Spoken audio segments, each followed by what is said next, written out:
Welcome to the Family Geekery Podcast, a podcast for geeks from a family of geeks. We talk about comics, video games, and anything else geeky. I'm Chris. I'm Amber. And I'm Danny. And today we're going to talk about our recent visit this past weekend to Comic-Con, GalaxyCon. Yeah. It was in Peru. Yeah, we went to Peru for their first GalaxyCon. But before we talk about that... Geeky Weeks. Nice, Danny, on top of the game this week. Hey. So who wants to kick it off? I'll go. All right. I started watching Yellow Jackets because the first season's on Netflix. Cool. So I have watched like half of the first season so far. And it's really good. I don't know how it's like 3 seasons long because it seems like it'll kind of like wrap up, but who knows what kinds of twists and turns they're going to throw in that show. So that's pretty cool. And then I also went to GalaxyCon. So that was fun also. Nice. We could probably do a whole episode on that. Probably. I'll think about it. Is that it? Probably. Okay. If you think of something else, I'll definitely interrupt. Just interrupt us. as usual. How about you, Danny? Well, I went to GalaxyCon. Surprise, surprise. And what else? Bachelor finale. Oh, yeah. Not surprised with how it went. I'm surprised about Latia, though. How dirty she got. I think it was valid. Oh, no, it was valid. It was just like that switch was like...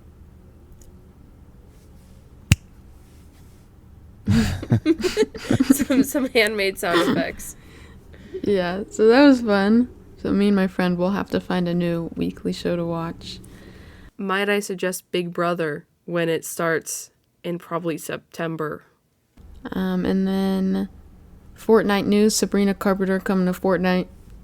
You're gonna make her do the gritty?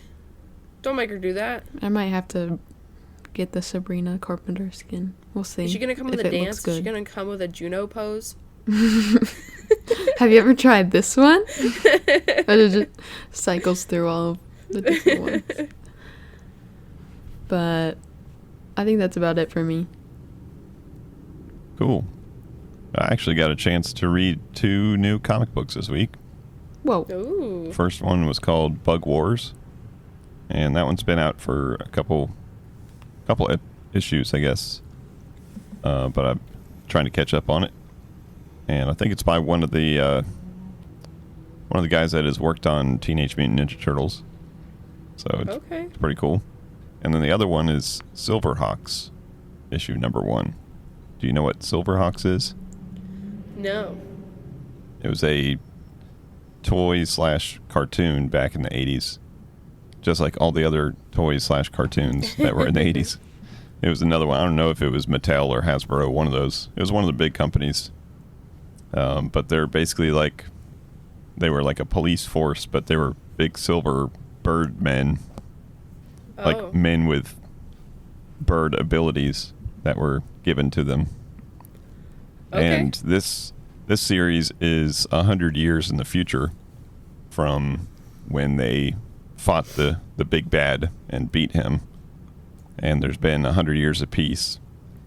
But I think the big bad gets broken out of prison or something, and they have to start all over 100 years older. Okay. And train up some new kids on how to fight Monstar. That's his name, Monstar. Wow, so creative. Yeah.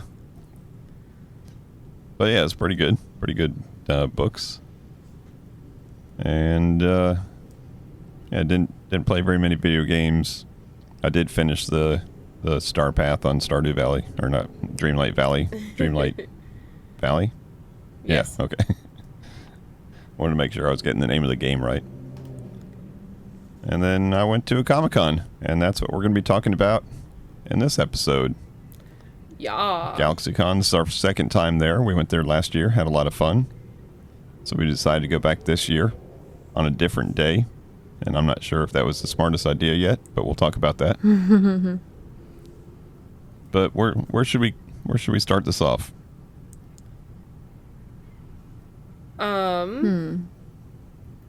Should we each just go through kind of like a trip report, for lack of better terms, and talk about some of the things that we saw and did?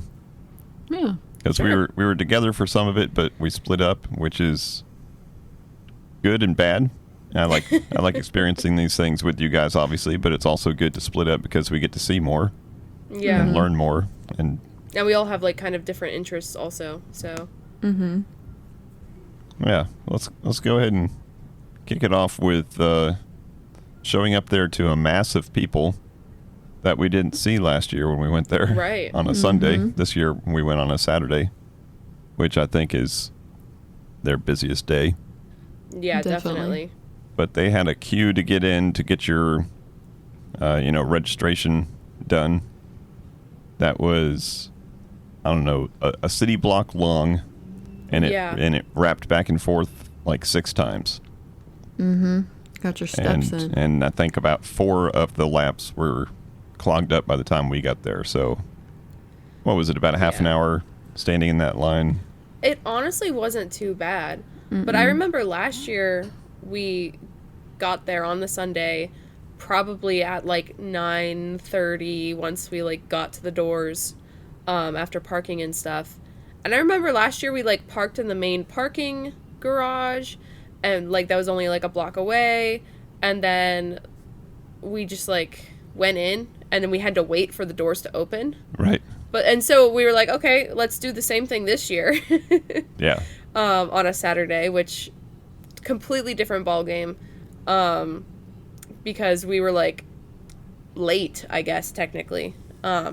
We still got there at like the planned like 9:30 time, but like people were already lined up and like and they were like already getting in there. I guess it was probably closer to 10 by the time we were there because we had to like find different parking. But yeah. Now, your friends that had the multi-day pass, once they got that pass, they didn't have to sit in that line anymore, right? They walked right in. They just walked right in. Okay, that makes sense. And they did have I think it was like either Tuesday or Wednesday of the week, they had a time where you could go and pick up the pass Oh. at Dave & Buster's.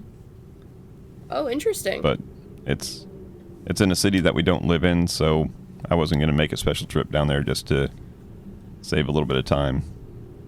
Yeah. Plus, the line wasn't. I mean, it's not a boring line because you're surrounded with like 100+ people in cool cosplays. So Yeah, Right. you have like- something to look at. There was a guy in front of us, like two people in front of us, had this really sick head to toe, like OC cosplay. Like he was like a samurai Sith Lord. He had like the voice modifier and everything. So like just like hearing people like gawk at him and stuff was like entertainment enough. And seeing all the other cosplays as we were like going through the line also made it more exciting. Yeah, it wasn't horrible. And it gave us a little bit of time to like figure out what we wanted to do, instead of just like getting in there and being overwhelmed. Yeah. So we got our badges, had our books with all the different things that were going on, and we headed right into the main hall because they open the doors at 10, but all the breakout rooms don't start till 11, so it gives you enough time to Right. kind of scope out the place a little bit, find what you want to find. Get in lines for what you do want to be in. And you guys headed straight to a line. Where did you guys We head? did. Rope dropped, We Jerry rope Trainer. dropped. Yep.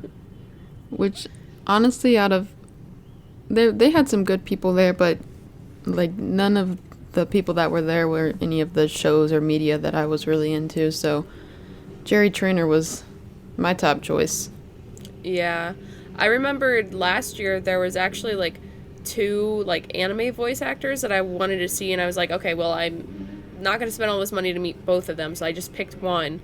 But this year, like the only person I really kind of knew and had any interest in getting a signature or a picture with was Laura Bailey. But like her line was packed the entire day, and I was like, well, I don't really know her. Like, I don't really do like the whole Critical Role thing. So I was like, Jerry Trainer, he's like icon from our childhood. Right. And I was like, well, me and Danny, we can split the cost of getting a selfie with him. And it was really, he was really nice. His line was like managing to progress pretty quickly despite him having like a full conversation with everybody who he saw. Right. So it was like really cool to be able to like have a little mini conversation with him. He was very nice. Yeah. I'm glad we chose to meet him. Yeah, and his line was a lot shorter than I thought it would be. Me too. Like, it was a small queue. Yeah, my friends, shout out to Haley and Mike. They had their weekend passes. They were like, they went straight in. They were like, well, Jerry Trainer's line is at capacity right now. And we were like, let's go check it out anyway. Yeah. And we were like, it like had progressed and people had filled in. So we just like hopped in line and then we were at max capacity. But like, it was fine. Like, they only have the max capacity thing for those people to like clear out the walking space in between. So it's not like you won't get to see Jerry Trainer or like some of the celebrities on his level. But like, if you want to meet Weird Al, if you want to meet Laura Bailey and Travis William, like you gotta stand in line all day because those lines are packed. Yeah, and while they were waiting in that line, I was kind of just walking around, and since everybody, I guess, were rope dropping the people they really wanted to see, there was a lot of tables that were starting off empty, so I took an opportunity to go walk around, and I stopped in front of Brian O'Halloran's table, and he's famous for Clerks and Mallrats and a bunch of other Kevin Smith movies. That's cool. And as I stopped in front of the table, he was talking to somebody, but his little handler popped out and said, "Hey, do you have any questions?" And I've kind of got a rule that I'm not going to pay for the autograph or something like that because every single one of them deserves my money, and I can't get everybody, so I give it to nobody. It's kind of a selfish rule, but if they were $5 a piece, then yeah, I'd stand in every single line and I'd meet everybody and do that. But for the prices that they ask, it's again probably deserved, but not affordable. Right. So I said, hey, I just want to say hi and tell him that I love everything he's been in. Do I have to, buy the autograph, the selfie, or something like that? And she's like, no, absolutely not. Come on up. Oh. So it was super nice. I went up and talked to him for a couple minutes and told him that, love the movies he's been in. And he was super friendly. Nice. So I was like, okay, now that I've broken the seal, let's see if I can do this again. So I went and found, I'm going to butcher this name, Utkarsh Ambudkar. I'm not sure how close I am on that, but basically the guy from Ghosts, he's also been in Last Airbender live action and a couple other things, and his table's completely empty. So I thought, well, I'll just go up there and say hi too. Asked his handler again, hey, is it okay? And she kind of gave me the hard sell, like gave me the guilt treatment, like you really need to pay this dude if you want to say hi to him. And it's kind of awkward because he's just standing there looking at me. Right. Yeah. Like, I'm asking permission to say hi to a man that can obviously hear me say hi. So I was like, I appreciate it. I love your show. And he said, thank you. So I was on my way. And by about that time, I think you guys were finishing up. So we were off to do other things. But there was a pretty stacked lineup of people there this year. And William Shatner, probably one of the most notable ones. I think he last year wasn't able to make it. Had something happen at the last minute. Oh, that's right. So they were happy that he was there this year. And he, of course, draws a big crew, along with Jonathan Frakes, another big name in the Star Trek world. I heard a lot of people say that. Now, I heard someone say, the guy that we ate lunch with, Danny, I heard him say, I'm waiting for Jack Skellington to get back so I can say hi to him. And I didn't. realize who he was talking about. You know who he was talking about? The voice actor? Yeah, but you know who it was? Mm-mm. It's the guy that was already there for what I thought he was there for Princess Bride. But he's there for Princess Bride and for being the voice of Jack Aw. Skellington. Nice. Oh, who? Chris Sarandon. Oh, is he the king in Princess Bride? Yeah, yep. Okay. And he's the like talking voice actor for Jack? Yes, yeah. Okay. Because all the songs are sung by the director. Danny Elfman, yeah. Yeah, Chris Sarandon, also the brother of Susan Sarandon. Oh, I know that name. Yeah. I don't know what she is, though. Probably... What she is? She's an actress. Probably a little bit more famous than he is. Was she in, like, Baywatch? No, she's That's usually a different person. Usually in dramas. Okay. Yeah, great lineup. Again, this is a big convention, so they can pull the big names. And so by the time we were finishing with that, there was a couple things couple of breakouts that were starting to pop up. And where'd you guys head off to right away, or did you kind of stay in the hall for a while? I don't remember because we split off from you at that point.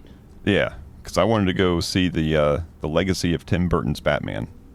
Oh, did you manage to get that? Yeah, so I Into got that? there, and this is one of the frustrating things. They've got big schedule of breakouts, and they're all either 15 minutes or 30 minutes, start times, but they're an hour long, so they overlap each other. And if you want to see something at 11 and something at 11:30, you either have to miss one completely, or you have to see half of the first one and half of the other one. Second half of the other one. Yeah. Yeah. So go ahead. The problem that I had with the breakouts was more with how people were attending them, because I think, again, it was probably a planning issue of, like, I was used to how a Sunday was last year. And so, like, getting to the breakout room 15 minutes early, like, before, like, the other one had already ended, or, like, that wasn't good enough anymore. Because the first breakout that I wanted to go to was the Has-Been Hotel Anonymous. And I actually managed to get into that one, but then I left because I didn't want to do it. It was like hi, I'm Amber, and I like Has-Been Hotel because of this. And I was like, but the Has-Been people aren't here, so I'm gonna head out.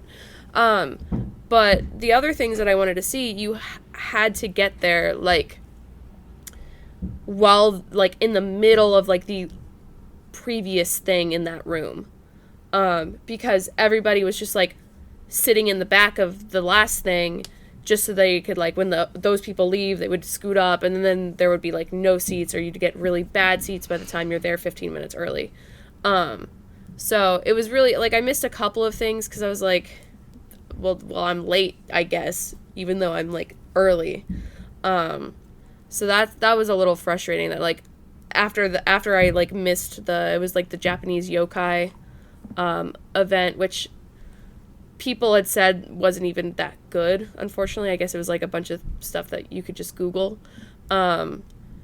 Like, once I, like, missed that one, I was like, okay, well, I guess I need to, like, sit in on everything to see everything that I want to see. Mm-hmm. Now, why didn't you go to the 11 o'clock one, the Q&A with Critical Role? Had Laura Bailey and Travis Willingham. Because I thought it would just be all about Critical Role, and I don't know too much about Critical Role. Oh, okay. You're more the... Yeah. Because I watched the Vox Machina, but that's, like, only, like, a fraction of what happened in their entire Critical Role thing. And so I was like, they might ask questions about, like, Marvel Rivals and how they do voice acting in, like, The Last of Us, which I also don't know. So I just, like, don't know too much of their career to have wanted to sit in there. That's cool. So yeah, so at 11, I headed over to a small breakout room, and the title was Legacy of Tim Burton's Batman. Now, I grew up in the Tim Burton's Batman era, so it sounded like it would be something pretty cool, and it turned out to be... Now, remember, I only saw the first half of it, but it turned out to be a lot more interesting because they started with the history of, Batman and his impact on comics, and, they kept on showing throughout the whole thing, and the guy who's putting it on, I think he's been in the industry for a long time. So they kept on showing, like, where the rankings were of Batman, and he was not very popular. He wasn't one of the most popular comics for years and years and years. And some of it had to do with the comics code. If you've ever seen that little emblem on older comics that says this belongs to the comics code, that was kind of like the parental guidance code that they put on comics back then. And it basically meant that good guys or bad guys can never win. Bad guys can never benefit from crimes. And there can't be violence. You can't kill somebody, and it made the comics back then just very campy.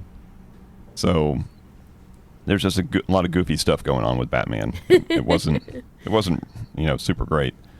It did gain popularity once the TV show came on, the one with Adam West, and that shot it to the top. Even though that show was very, very campy, it made the popularity skyrocket. And then it went through a lot of years after that show, so in the 70s, where Marvel still wasn't doing very good with distribution because I think DC was their distributor, and DC didn't distribute their comics very well. So all the top comics were Archie comics for many, many years. And then the Superman movie happened, and that made Superman very, very popular because they said, oh, finally, a superhero movie that was actually good. I guess this is the way that superhero movies can be made now, and that only lasted for 2 Supermans, and then the third Superman was stupid. So it went through another dark time again, where DC wasn't even in the top 10, and I think Superman might have been somewhere in the top 20, but Batman was still way down the list until they started coming up with the idea for a new movie, a live-action movie. And the rights to the movie had been kind of bounced around many, many times in this time frame. And the right guy finally got a hold of it. He got a hold of Tim Burton, and he said, hey, we want you to make this movie. Tim Burton was famous at the time for Pee-wee's Big Adventure. Wow. That was his claim to fame, the Pee-wee Herman movie. That's so funny. And they're like, okay, and we're going to get Mr. Mom to play Batman, because that's what Michael Keaton was famous for at the time. So they were like prepping it to be a comedy. Maybe. Now, I'm sure he was picked also because they just did Beetlejuice together. Okay. So, but as far as all the fans went, and it was cool because he had newspaper clippings of reviews and people that had written into magazines all their quotes, and it was like, we don't want to see Beetlejuice having a fight with a talking chair, and because Pee-wee Herman had a talking chair named Cherry. Okay. So the fans were not happy. There was a lot of concern about what the movie was going to be, and then as it turned out to be a blockbuster, and it was the biggest thing ever. And the same time that was happening, the Frank Miller series of The Dark Knight Returns was happening in the comics.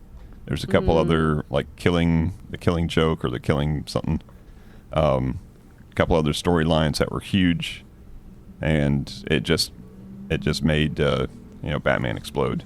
Now, right at this time is 11:30, so now I'm walking out. I didn't get to see the end of this, but it was fascinating. But we all went over and we met at the big hall, the hero stage, where Noise Complaint, which is a I forgot about that. Which is a traveling tap dancing comedy crew, tap dancing comedy crew.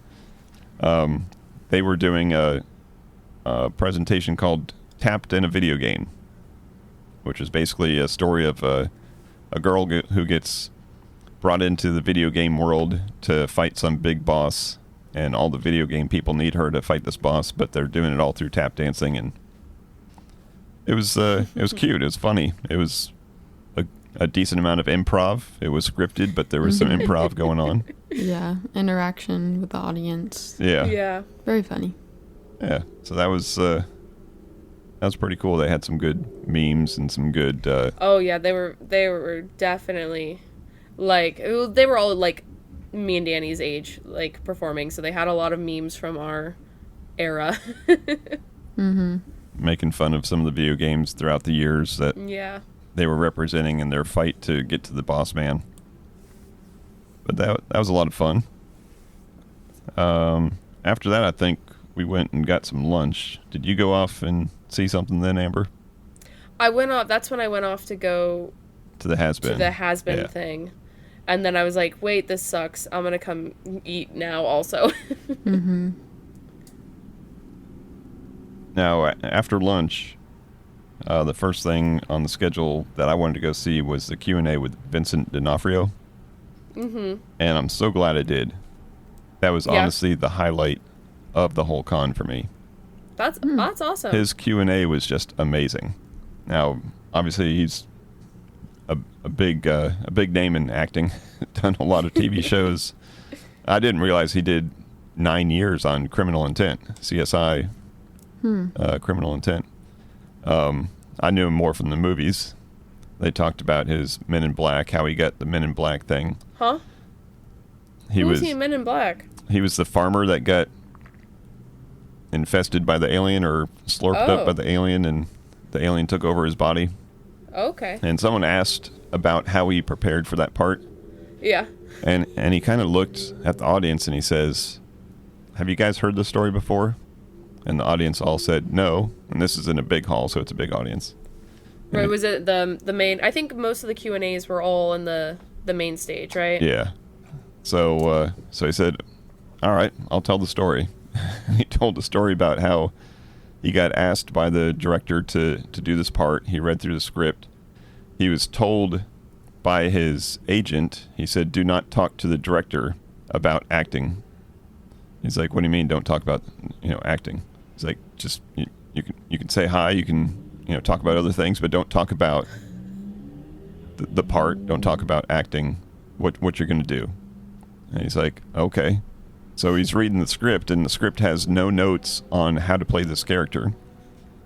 Did the director not know he had acting experience? No, the director knew who he was, Okay. but for some reason he didn't want to know how he was going to play this part. So Okay. he said he was living in California with his roommate, was a good friend, and his friend's like, "You'll figure it out. You always do. You'll figure it out." So he said he went on a walk down to Beverly Hills, and was walking through the town, went into an orthopedic shop. 'Cause for whatever reason, there was nobody in there, and he saw these knee braces, and the guy who was running the shop was painting the back room. So he said he had paint all over him. He had some paint brushes in his hand. He's like, "Can I help you?" He's like, "Yeah, these knee braces, can you lock them open? Lock them straight?" He's like, "You're not supposed to, but I'm sure we could figure it out." So they took some paint sticks and used them as braces, duct taped the paint sticks to the knee brace. So it's one of these metal mechanical knee braces, right? Uh-huh. Like if you had a hurt knee. And locked his two knees completely straight. He got some arm things to do the same thing to his arms. And he's, walking around, stumbling around the room. He's like, "I think this will work." So he bought all this stuff from the guy. The guy was so tickled when he found out what it was for. It's for a movie. I'm playing a part. And, I guess the alien's supposed to be twice the size of a human. So he figured if an alien went into human skin, it would be all stretched out and everything would be so rigid that's how he decided to play the part. So he's practicing at home. It's all good. He brings it to the set, and they go to record the first day, and he gets like 2 steps into playing the part, and the director said, "Cut." And he said, "I figured, hey, that's normal. Like one of the lights wasn't on or the camera wasn't working or something like that. They always cut, a couple seconds into a scene."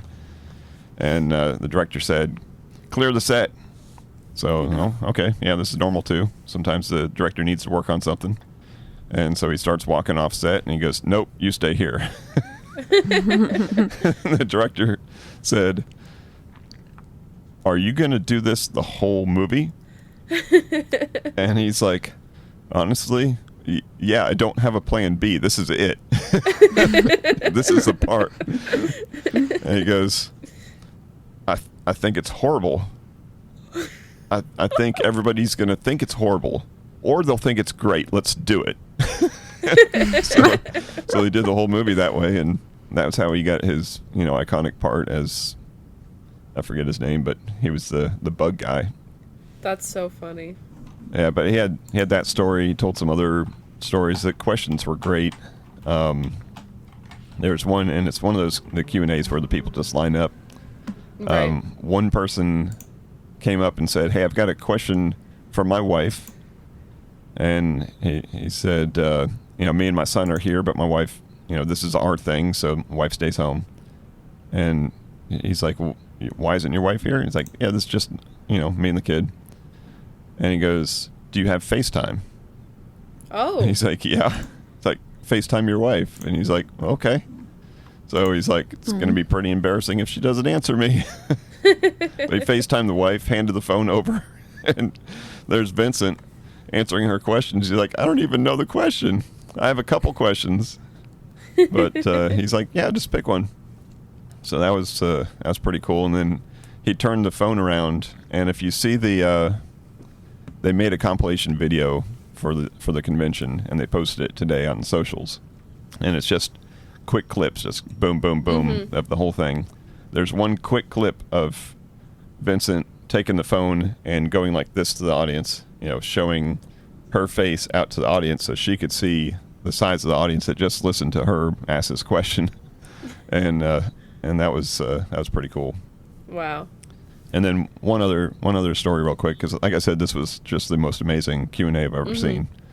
There was a young man who had some kind of physical impairment. I'm not sure exactly what it was, but it was apparent.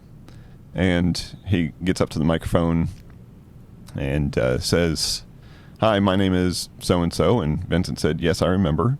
And he says, yeah, this is my third time today meeting you. And he's like, yes, I've met you three times. And he said, his question was, what is your inspiration? What inspires you? And his answer was, you do. Aww. So he said, having the courage to come up here in front of all these people and ask that question, you're obviously my inspiration. So that was pretty cool. And then there was actually the first person. Sorry, one more story. The first person came up, and I wasn't sure if this was normal or not, but because the Q&A person said we got a lot of people to get through, we're going to try to rocket through these things. Right. So the person, the volunteer that was there at the mic had this person's phone and read the question from the phone. I thought maybe that's the way of speeding things up. Instead of having the person ask the question, they're going to hand their phone with the question on it to the volunteer and have them ask all the questions. Well, that's not the case, because nobody else did that. Right. So it wasn't until I heard the question and then I saw that wasn't normal that I figured it all out. And so she read this question off of this phone, and the question was, how did you like working with, and I forget her name, but Danny or whoever it was that was the actress that played Echo. Oh, because And- she's deaf. Right. So I think this guy asking the question was deaf. Oh. So that was pretty cool. He answered, That's cool. and he said that she was just an amazing actress. And, Wow. he looked at her as an actress just like anybody else. So, like I said, just an amazing Q&A. Just Definitely awesome. sounds like a softie, nothing like Kingpin. Yeah, he said he's an introvert, and Oh, okay. he never goes out and doesn't go do the Hollywood stuff, and it's really cool. Nice. So well worth sitting in that whole thing. And then after that, I think I started stumbling around in the Artist Alley area. What did you guys end up doing at that point? So I guess I saw the next couple of, I wandered around the Artist Alley after lunch, and I was hanging out with Danny and my friend Haley. There were a few of us over there, just walking around, peeking at some stuff, buying some stuff. And then I actually went to a couple of Q&As also. I sat in on the last couple. This was later. I don't know. But you were talking about Q&A, so I'll talk about the Q&As that I saw. I sat in on the last, good chunk of Rainn Wilson's Q&A. Oh, cool. Yeah. And it was really funny. One, I never really watched The Office. Haven't really seen anything else he's in. But, it's cool to, hear them talk about stuff anyways. And one person was, asking him something like, "Oh, hi, Dwight Schrute. How's it like playing Rainn Wilson?" or something like that. So that was really funny. He, giggled at that. But the reason why I sat in there is because the Has Been Hotel Q&A was right after that. And that was really cool because it was a panel of, 8 of them. So, everyone that was at the con from Has Been ended up being in this Q&A panel. Wow. And it's really cool because, seeing, a one-on-one Q&A right into, a 7-person panel, it's very different vibes. They're talking over each other. Obviously everybody wants everyone to answer their question, but unless they have a specific question just for one person, a lot of them just ask questions to the fan favorite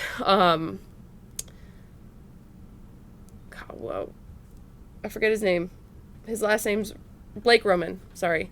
Or the creator of the show, Vivian, but so a few of them would answer here and there, but one really funny question was because it was not a very appropriate Q&A because the show is not a very appropriate show, but one person was what would be Angel Dust's least favorite cake flavor?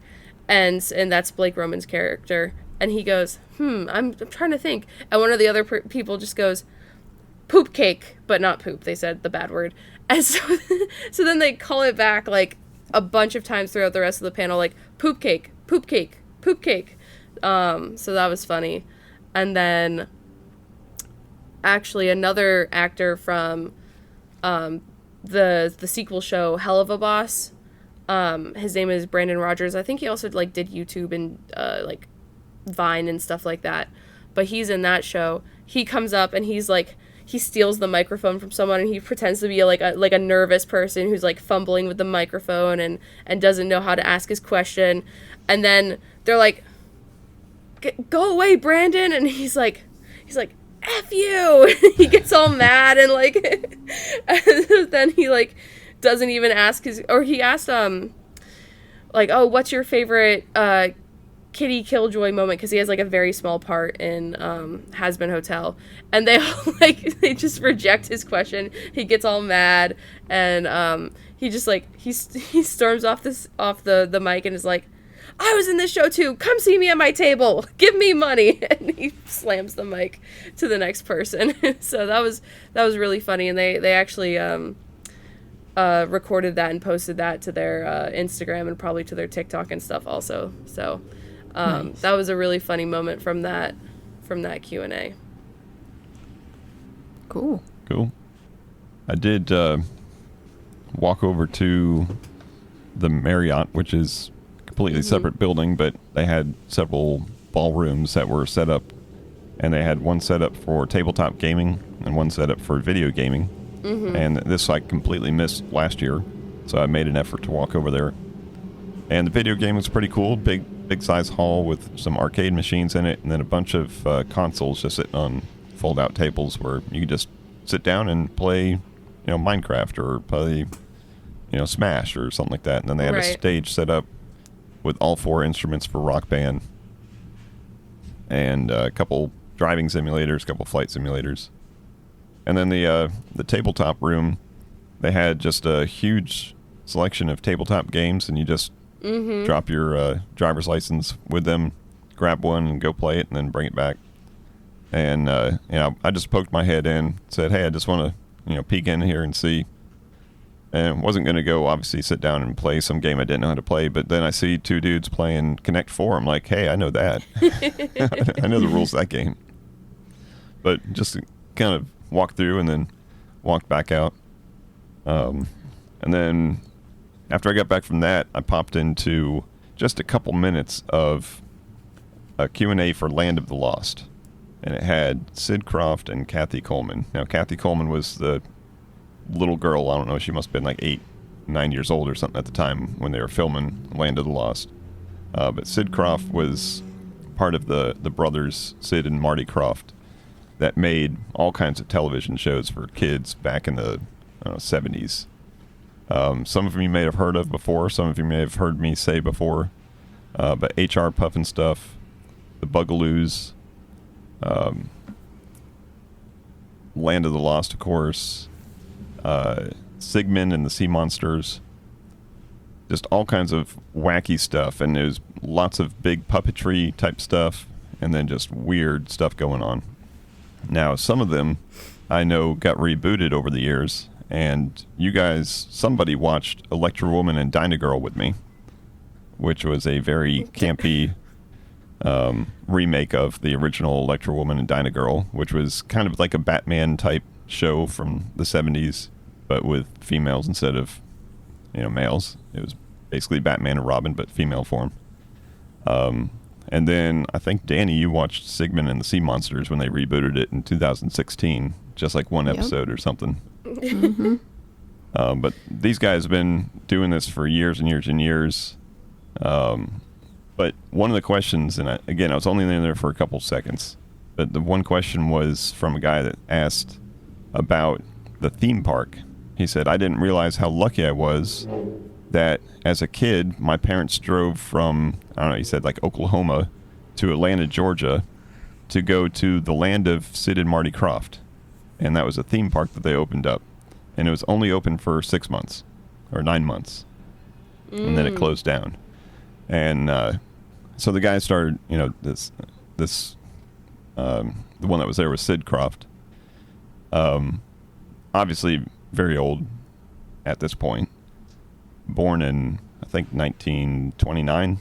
So Wow. he's on in age. And so he starts talking. He's like, yeah, everybody thinks that we made this great place and they closed it down pretty quickly, and thinks that it's like heartbreaking to us. And he says it wasn't. The fact that we even opened the place was just a dream come true. And he starts describing, he said, you park in the parking lot, and to get into the park, you go up an escalator. It's 9 stories tall with no stops. And he said they've never, ever made another escalator that was 9 stories tall ever since. It's like the only one they ever made. And he said you get off the escalator, and there's 50-foot tall, I think, his puppet type characters that you would know from his shows, 50-foot tall that you're walking underneath. And he talked about a huge carousel that they had, Ferris wheel that they had that was made completely out of crystal, that he said most people, Wow. when they walked up to it, they just started crying because it was so beautiful. He said it was an amazing thing, and he said the reason they closed it down was the mayor and the governor and all the people of Georgia and Atlanta had made them all these promises about how they're going to clean up the city and make this place a destination. And it was in the south part of Atlanta, which is not a good part of town. And it just turned out that nobody wanted to go there. And they never cleaned up the crime. The crime was just horrible. So it only lasted 1 season, and then they closed it down. But the way he described it, he said he was very proud of it and happy that it was even open for that long. Wow. So that was kind of neat. Well, while y'all were doing that, I think I was just hanging out in Artist Alley for a few hours. I ditched Danny with my friends. I was like, I'm out of here. And a friend of the podcast, Haley, is like, oh yeah, every time I called to ask what they were doing, she's like, oh, Danny's still with me. And I'm like, okay. She's like, don't worry, I'll take care of her. It was funny because, like, we stick together basically the whole time, and every time I walked off to a different booth about 2 booths away, Haley's like looking around, like, yeah. And then I'd come back over to her, and she's like, oh, okay, good, you're not trafficked. I'm like, it's funny because Haley has known us since I was very little, so I'm like, it's okay, I'm not little girl anymore. I can take care of myself. But it was fun walking around with them, and like Haley, like I would point out stuff that I liked, and Haley's like, okay, buy it. Like you've bought like $10 worth of stuff so far. Like, get yourself something. I was like, it's okay, I don't need it. But mostly I just got some stickers, and I was mostly on the hunt for some Pokemon cards because they're sold out everywhere. But all the American cards right now are just scarce, and they're selling for like $15-20 a pack, and that's just like not good. Yeah. So I bought some Japanese cards, and one vendor was selling, they had a 5 for $20 deal or 10 for $30, so I got 10 for $30 because that's $3 a pack. So nice. And I got some good cards from those. And those were Japanese. Cool. So that was fun. And then there was one vendor, I forget her name or her company or whatever, but Haley bought from him a previous day, and it was, this girl made like handmade like cow and cat plushies, and they were really cute, and they were like plant themed, so they would come in a little pot, or coffee themed, and they would come in a cup, and they were really cute, and they were like $35 for like a handmade plushie that came with a like holding container, which I think is pretty cute. I almost got it. Haley was really trying to get me to buy one, and I was like, it's okay. Is that but booth very all the way cute. in the back by the little food court in the back? Yeah, I think so. Yeah, I think I saw that one. And the lady running it was very nice, and so yeah, I think that was really cute. Plus $35 for a handmade plushie is pretty good, especially when, I mean, like, Build-A-Bear gets up to those prices at some point. True. So. But that's handmade. No. Yeah, by myself. But yeah, Artist Alley was pretty cool. It's a bit of a maze when you can't see where you're going, and but yeah, that's what I did for a few hours before we went to our last couple events. Yeah, I hung out in Artist Alley, and I always tell myself going into a con, I have enough art prints. I don't need more art prints. And then season 2 of Arcane happens, and everyone has Jinx art. So I go and buy some art prints, and actually, a lot of them have like some pretty good deals. It's like, oh, if you buy 2, you get another one for free or discounted, or like they have those like bundle deals. Which makes it like really hard to say no or to like buy another thing. If you're like getting 3 for the price of 2, then that's like pretty good. So I did buy less art prints than I think I did last year, so I'm happy about that. But I bought some stuff for things that were different than I ever had in the past. Like in the past, it's like usually Pokemon stuff, or like other just like cutesy anime and other like stylized things. But this year I actually got some little mini prints for Narnia and The Last Unicorn. This woman had like really awesome like book art. So she had like ACOTAR and Fourth Wing stuff also, but really like a lot of the classics and like some musical stuff and like Jane Austen stuff also. And I was like really surprised to see Heather's, or not Heather, sorry, that's a different thing. See like some Narnia and Last Unicorn stuff. But then there was, speaking of the Heather's thing, there was a guy who had a bunch of musical themed pins. And he had Heathers, and so I got the Heathers pin. And so he was like, oh, so like what kind of musicals do you like? And I was like, oh, mostly just Heathers and like Six. And so he's like, okay, let me think of a suggestion for you. And then he suggested that I watch Shucked, which is a musical about corn. So I guess if Shucked is ever around here, I guess I have to go see it, just because he gave me a recommendation. And then one of the things that I was really excited that I got was a print of Lucina from Fire Emblem. And it was this stand that I saw last year at GalaxyCon, but like probably later in the day, or their prints were a little pricier than some of the others. Like a lot of people sold their prints for like maybe $20, 2 for $40, whatever. And this one was like 1 for $35. And I was like, I passed on it last year, and I was really hoping that they would be there this year, because nobody has Fire Emblem stuff.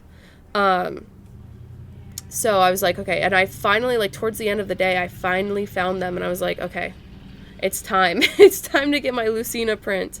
So that was, if you go back and listen to our episode last year, I probably mentioned them, and I probably have their name. But that was really cool to like find them in the mass of Artist Alley. And there was another girl who had some Fire Emblem stuff also. And I like stood and chatted with her for like, I don't know, 5-10 minutes about it. And I didn't end up buying anything because, just like she didn't have a lot of my favorite characters. But I was like, I will take your card, I will follow you, and I will be your first customer if you draw any of these characters that I like. So, so that was nice chatting with her. And then I also bought some trading card stuff. But I got a pack of Sailor Moon cards and a pack of Marvel anime cards. Haven't opened either of them yet. But when I do, I'll show you guys. I'm excited about them. I bought them from you bought some Pokemon packs from that guy too, right? Mm-hmm. But this guy, he like knew everything. He had all these like obscure trading card packs that like I had no idea, and I'm like, oh, so like what do you know about this? And he's like, oh, blah blah blah blah blah, and I'm like, okay, what do you know about this? And he's like, blah blah blah, and I'm like, he knew he had memorized like the distribution of how many foils, how many like whatever would be in the pack. So that was really cool. And like got some packs because I've definitely seen on like TikTok shop a lot of like Sailor Moon trading card packs, but when you look at them, I think it's like AI or stolen art and stuff like that. So he said that these were like legit, like licensed and all that. So that was cool to get those. Nice. Cool. Yeah. I guess the last thing that we saw together was Noise Complaint again had another presentation, and it was a sing-along for Disney villains, and they were kind of acting out some Disney villain songs, had the words up on the big screen TVs so that people could sing along, and some of the songs, let me tell you, the right audience was there for it because they were singing their hearts out. There was a young lady who was dancing and singing the whole Elsa part from Let It Go. Wow. And yeah, it was so good that even all the performers up on stage, gave credit to her and said, "You guys did, but you did a better job than we did up here." Yeah. So that was kind of cool. Some of the songs weren't exactly villain songs, but they said, "Give us a little creative freedom here because we have these songs loaded on the laptop." So They just wanted to sing the songs they wanted. Yeah, that's fair. I think they said last year they did a Disney sing-along, and this year they did a Disney villain sing-along, so I think there's a little bleed over. Did they do any of the tap dancing, or were they just like doing the sing-along? No, just sing-along. Okay. That's cool. I guess like, what did you guys see any like really especially cool cosplays? Did you guys get any pictures with anyone? Because I know I did. I saw a Dazzler cosplay, and It was awesome. I saw like sparkly pants and blonde hair, and I was like, no. And I get like closer and I see like her face makeup, and I'm like, Dazzler, can I get a picture with you? And she's like, yeah, of course. Yeah, that was awesome. So that was really cool. And then a little bit later, I saw a really cool like handmade magic from Marvel Rivals.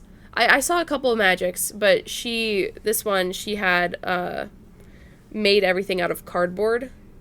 So it was like really cool, like a really I don't want to say easy, but like she probably like didn't have like the most resources to like do everything like these other cosplayers were doing, but she still did it and committed, and I was like, that's awesome. That's really cool. So I got a picture with her too. Neat. But you guys, do you see any especially awesome cosplays? So really tall Bumblebee. Mm-hmm. Yeah. Really and there was tall. a less tall Bumblebee. Mm-hmm. I saw the, you sent me the picture of Blaster after he put his costume back on, because when I saw it, it was just a pile of Blaster parts sitting next to the restroom, so I wonder if Blaster had to go take care of business real quick and put his costume back on, but he's basically the Autobots version of Soundwave. He was a ghetto blaster. But I mean, there was a lot of great. Yeah. There was a great Jay and Silent Bob walking around together. Oh, that's fun. That's some of the best ones, is the ones that are together, even though it doesn't look like they're related or friends. They've just found themselves along the way at some point. That's kind of neat to see, like 2 or 3 X-Men walking around together. Yeah. Right. Who knows if they really knew each other or not, if they were just walking around in part. Mm-hmm. But yeah, great stuff. Yeah. So you guys left around 6 p.m. kind of, right? Yeah. Yeah. Because Okay. I was trying to stay for a cosplay figure drawing, because figure drawing is one of my favorite things to do as an artist. And our first attempt to go to that event, because there was two time slots for it on the schedule, and we went to the room. It was the right room at 5:15, and this other girl was going to it also, so me and the girl walked in at the same time, and we walk in, and it's just Weird Al surrounded by 10 people.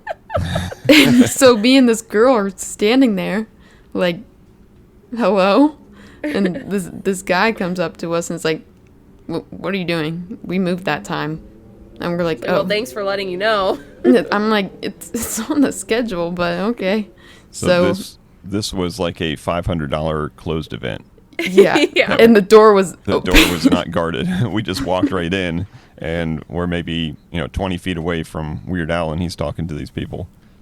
Yep. I crashed a Weird Al Q&A.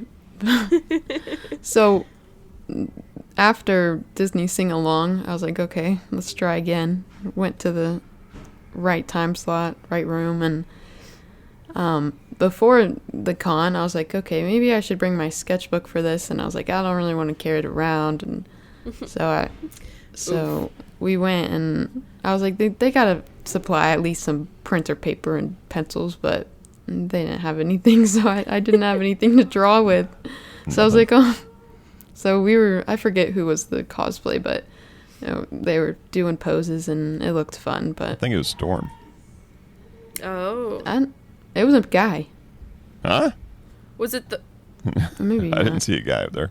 Oh, Was it the white guy with the sparkly outfit? I don't know. Okay. But I mean, it was being organized like a regular figure drawing, which is like there's a mediator, and every 5 minutes they're like, change pose. So it looked fun, but no Nice. materials, so we just went home. Yeah. Well, I stayed late. I caught the cosplay competition, which started at 8. So my friends and I, we all killed some time. One thing that my friends Haley and Mike took advantage of that I didn't really was like the video game room and like the board game room. So like they sat down, they played like a game of Clue for a little while, and they played their little rock band, stuff like that. So I think they had a good time since they weren't really pressured to get everything done in one day. Just like if you have like a week pass at Disney or something like that, Yeah. like they were able to do some of those open-ended things that like I didn't do because I wanted to go to events and whatnot, whatever. So I think they definitely enjoyed taking advantage of that, killing some time. So then we all met up at the cosplay competition, which was really cool. It was, I guess they have a different competition every night. And this one was like the creative one. So it was like judged on how each costume was like constructed. And they had their 3 different categories: the novice, traveler, I think, and not traveler, it was something, journeyman, similar but different, and the like master. So they had everybody come out and show their stuff, and these people were like judged. They've been like judged all day. Like every seam was looked at, their wigs were looked at, all their props were like how was this constructed was like the main thing. So then they all get to do their little fashion show across the stage. And then there were some awards at the end. So each of the 3 judges got to pick their like judge reward. And then after that there was like best group novice, best solo novice, and then best group, and then best one. But it was really cool that the CEO of GalaxyCon actually came out, and he had his own 2 rewards that he wanted to give out. And so he was like, okay, so I'm only supposed to give out 1, but I saw a second one, and I was like, I've got to give this person a medal and some kind of money. So it was really cool. There was, from Sesame Street, a Big Bird and a Barkley. I don't really know who Barkley is, but I guess it's a Sesame Street character. It's like one of the big, but this guy, he was like head to toe, like running, or like a dog, like Snuffleupagus kind of type outfit. Really shaggy. Yeah. I know who that is. So so that guy got the runner up. He was like, this guy would have won if it weren't for this other person. We all knew, like, okay, he gave the runner up to Barkley. We know who he's given the like $500 cash prize to. And so he's like, I'll let you guys chant it. And we're all like, Big Bird, Big Bird, Big And so Big Bird comes down. He's like, yeah, Big Bird. Now, did that person make that costume, you think? Yeah. Oh, wow. Because it was a legit Big Bird. It was crazy. It was so good. So I don't know. I probably would have made some different decisions based on like where I was sitting, what I could see. Because there's this one person who had, and they were a novice, and they were cosplaying as Sheik from Legend of Zelda. And if you don't know, Sheik is like Zelda dressed as like a man, and like when she's like fighting and stuff. And then so she like takes off her Sheik outfit and like transforms into Zelda. So it was like really, really cool. But I was surprised she didn't win anything. So I guess like maybe her seams weren't good. Maybe her outfit, I don't know. Like, but like she transformed. I thought it was so sick. But it was awesome. There was like the best prop went to a Bo Peep, who also had a similar thing. She was like originally had the like Bo Peep ball gown, and then switched to like the cape and the staff thing. But she like built the lamp. She was dragging around the lamp with like a little like a cute little like plug cord, and she had her sheep, and when she got her medal, she put the medal on the sheep because the sheep won because it was the prop. That's cool. And then after that we stayed for the GalaxyCon After Dark thing. But really all we did was we went to the emo night thing, which was just this guy playing emo music. And so we sang and danced to emo music for a couple hours. And then, my friends wanted to go to the drunk Mario Kart, but it was like BYOB. And we're like, we're not spending $10 to $15 on like a drink. And then when we have to like go home anyways. Right. So we didn't stay for that. And instead went to the the cabaret show for a little bit, which was the only thing I ever saw that actually asked for the 18 plus wristband. So it's cosplayers and they were doing burlesque. So it actually was more graphic than I thought it would be. I was like, okay, this cool. And then we left partway through that and said goodbye and left. Cool. It was fun to catch an after dark thing because last year on a Sunday's their shortest day, so they end it at like 6 or 8 or whatever. So it was cool to actually see like how many people stayed, and it was pretty cool. Awesome. Nice. Well, any final thoughts about the con, Danny? Let's go on Sunday. Yeah, it's kind of a catch-22. There's definitely more things and more people going on the Saturday, but Yeah. there's also more people on the Saturday. Like, just navigating the artist alley was near impossible. And the fact that I think last year we mentioned that they had the long halls, but they had crossroads going through them, and we told, the management of GalaxyCon, if they listened to our podcast last year, that they need to get rid of those crossroads because it just creates utter chaos. It helps nothing. And it was just horrible. They sold way too many tickets, I think. But that's just a grumpy old man saying that. The CEO did say it was like the biggest GalaxyCon they've had. Yeah. So who knows, like maybe we're recording this on Sunday, like who knows, maybe today would have been just as busy as, the Saturday. I mean, probably not. But it is hard to, if you're only going to pick one day, it's hard to know which day you want to do. Because, you can buy your ticket, like, pretty much up until the event happens. But as you're, like, getting closer, you don't know who's going, what days they're going, and they release that as they, like, sign the people on. But then they didn't have the schedule available until, like, a week before the con. Yeah. So it's hard to pick the day that you want to go because, like, last year they had the Has-Been stuff, but the Has-Been stuff was on the Saturday and they didn't have any of it on the Sunday. So I was like, oh man, like, it would have been nice to go see that. But then this year, like, I think the Princess Bride panels are the Sunday, so it's like hard to know what you're signing on to if you only pick a 1-day pass. Right.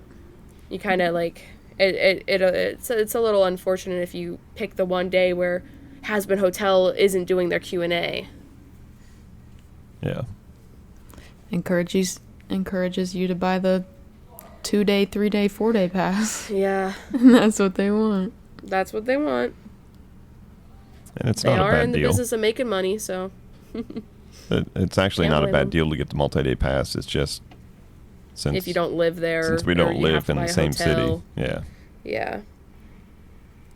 But who knows? But man, it would be cool to stay in that Marriott that whole weekend and just walk over to the con. That would be sick. Maybe next year I'll just burn all my Marriott points on making that happen. Ooh. Well, cool. I think we're going to wrap this one up. This is going to be one of our longest episodes ever, probably. Because we love the cons. That's because we got to do a lot of cool stuff and see a lot of neat stuff and had some fun. Oh, one thing the CEO did say was that he's... So I didn't know this. They have 3 different events during the year at GalaxyCon Richmond. I said it. But they have like a Halloween event and then another one all sprinkled throughout the year. But the CEO, he did say that he was going to try to get another event at the same location. Because he's like, this is like the best location. Like, we love this place. And they want to do like an anime con. So he's trying to get dates for a 4th event for the year. Cool. So, Nice. yeah. Business is booming for GalaxyCon. All right. Well, I think that's going to wrap up this episode. We thank you for listening. Go ahead and check out our socials. Check out our YouTube channel. See what's going on there. Let us know if you went to any big cons, any Galaxy cons recently. Send us an email, podcast@familygeekery.com. we'd love to hear about your favorite cons. But that's going to wrap it up. Thank you as always for listening. And until next time, peace out. Peace out. And geek out. Thank you for listening to the Family Geekery podcast. For more information, visit www.familygeekery.com. Don't forget to subscribe at your favorite podcast provider. And until next time, peace out and geek out.